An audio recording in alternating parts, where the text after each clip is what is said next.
Hi, my name's Liz Whedon and I'm the General Manager here at Glengarry's. Today I'm going to talk to you about fortified wine, most specifically port. Now, fortified wine can be produced in many parts of the world, in fact basically anywhere, but port is specific to fortified wine produced in Portugal. So what we're going to do is have a look at, first of all, a ruby port, then a tawny port, and then talk a little bit about vintage port. Now, a ruby port, if you like, is the first step in the process, and that's the young port. They're fruity, red, sort of lively red ports that haven't spent a lot of time, if any, in oak casks for aging. Then you go to a tawny port, which has spent more time in oak aging, and during that process they've been exposed to air and allowed to oxidize, which changes the colour and of course the characteristics of the port. Then at the other end of a spectrum you have vintage port, and vintage port is like champagne, in fact, where vintage is from one specific year. So a vintage port takes the characteristics of that year, the weather, all of the different conditions in that growing season, and captures it in a bottle, and then it's fortified. So vintage port is very much something for a collector. It's a different style altogether, but very, very special. Now, vintage port is actually only made in very good years, and years where the port houses declare them a vintage year. So the one that we've got here is actually the 2009 vintage, but there's been exciting news recently that the 2011 vintage from Portugal will be declared as a vintage year. So we're going to look at two ports from two different producers.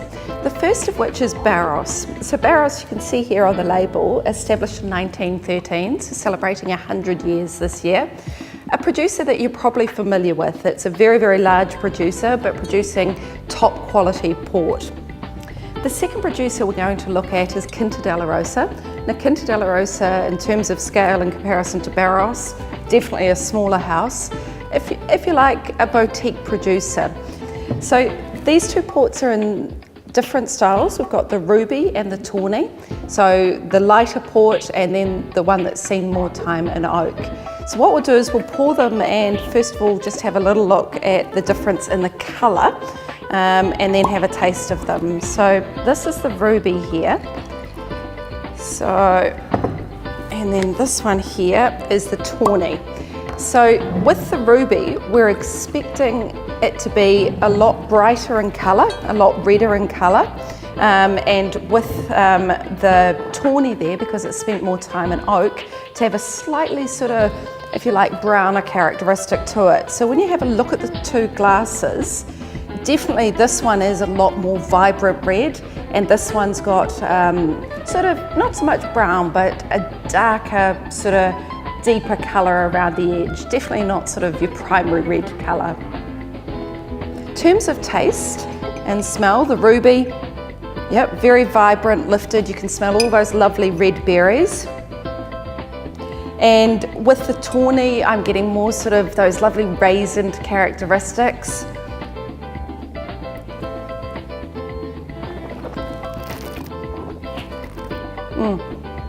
So as you'd expect, lovely clean characteristics, a little bit of sweetness there. Port does have a little bit of sweetness, but definitely can taste all of that lovely fruit characteristic.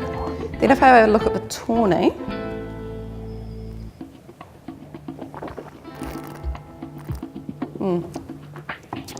so it's just got those raisined characteristics and sort of the developed characteristics coming through on the palate.